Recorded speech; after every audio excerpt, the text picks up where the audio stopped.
Ahora sí, vamos a saludar a Gonzalo Chávez, analista económico, con quien vamos a conversar un poco sobre este dato que ha lanzado el gobierno en los últimos días. Entre 56 y 60 millones de dólares le cuesta al Estado la importación de diésel por semana. Ojo, y uno empieza a tratar de hacer números, Gonzalo. ¿Cuánto significa la subvención en el país de manera anual? Buenos días. Muy buenos días, muchas gracias por la invitación. Cordial saludo a tu audiencia. Mira, la subvención ha ido subiendo. El año 2022 era como 2.000 millones de dólares y ahora debe estar en torno de unos 3.000 millones de dólares. La subvención a la gasolina y al diésel, ¿no? Entonces, recordemos que la subvención al diésel es mayor que la subvención a la gasolina. Por lo tanto, se convierte pues en el cuello de botella más importante, especialmente para el transporte y para el tema productivo. Sin energía, sin recursos de hidrocarburos, la economía para, porque esta vive de este vital elemento energético, ¿no es cierto? Y si no tienes eso, pues tu aparato productivo comienza a parar, como es lo que estamos viendo en estos meses, ¿no? Ahora, uno piensa en esos montos, si van destinados a otra cosa se puede hacer maravilla, siempre y cuando sean bien administrados. ¿Cuál sería una posible solución para bajar estos precios o para dejar de lado la subvención, pero paulatinamente, gradualmente? Bueno, mire, es algo que se está discutiendo ya hace muchísimo tiempo. ¿Qué hacer con los subsidios que deben representar fácil la mitad del déficit público en Bolivia? ¿No es cierto?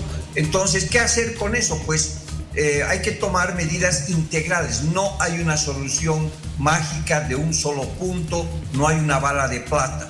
Lo que tú tienes que hacer es desmontar todo el modelo populista, todo el modelo estatista, que es el origen, ¿no es cierto?, de todos estos problemas que hemos vivido. Entonces, la solución para el tema del diésel está en el dólar, por ejemplo. La solución para el tema del diésel está resolviendo y bajando el déficit público.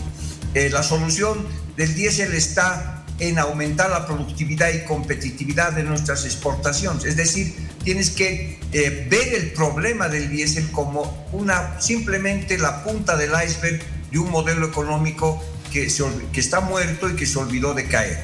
Por lo tanto, las reformas pasan de varios niveles. Por supuesto, hay que comenzar con un desmontaje parcial de lo que es el subsidio.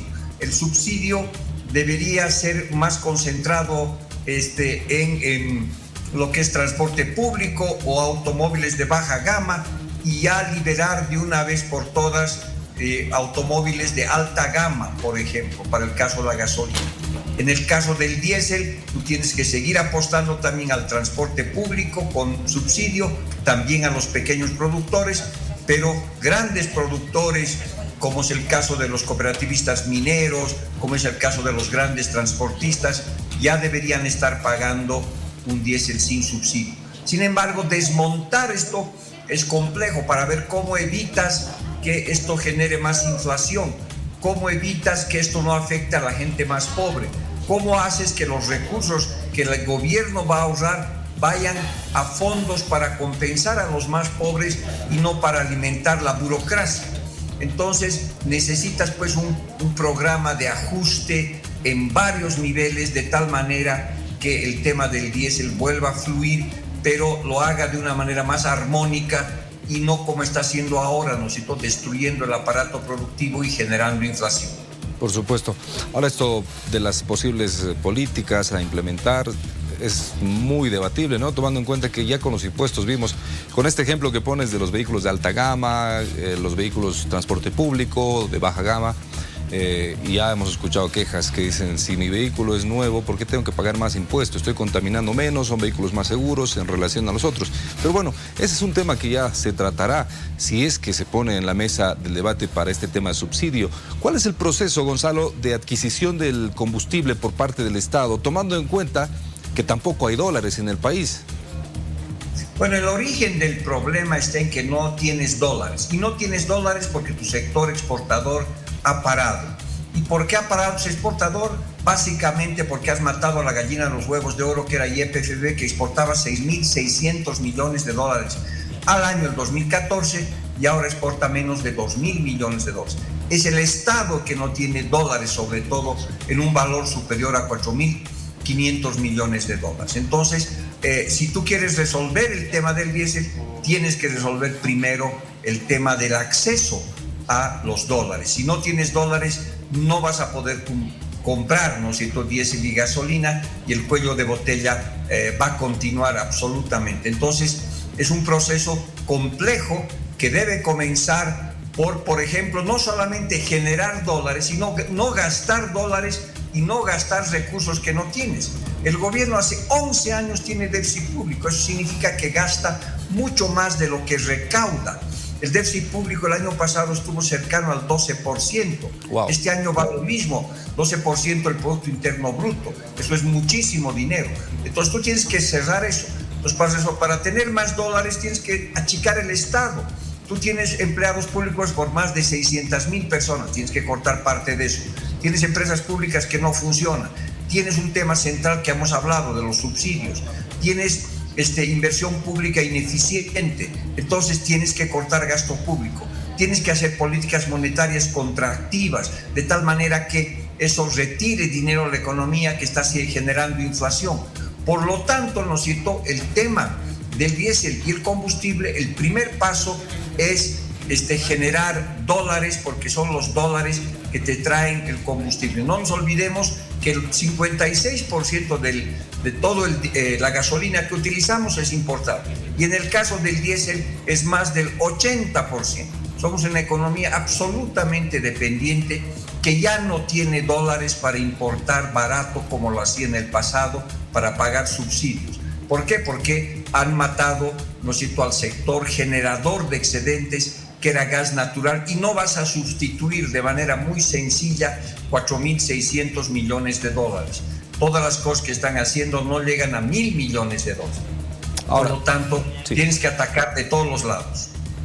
Ahora, Gonzalo, tomando en cuenta que ya se han liberado algunos aspectos para los exportadores, para que tengan más facilidad de sacar los productos y así puedan ingresar dólares, y continuamos viendo la escasez de este billete, de esta moneda en el país, ¿esto de disminuir el déficit público será el paso principal? ¿Sería lo más importante para que vuelvan a existir dólares dentro del territorio nacional?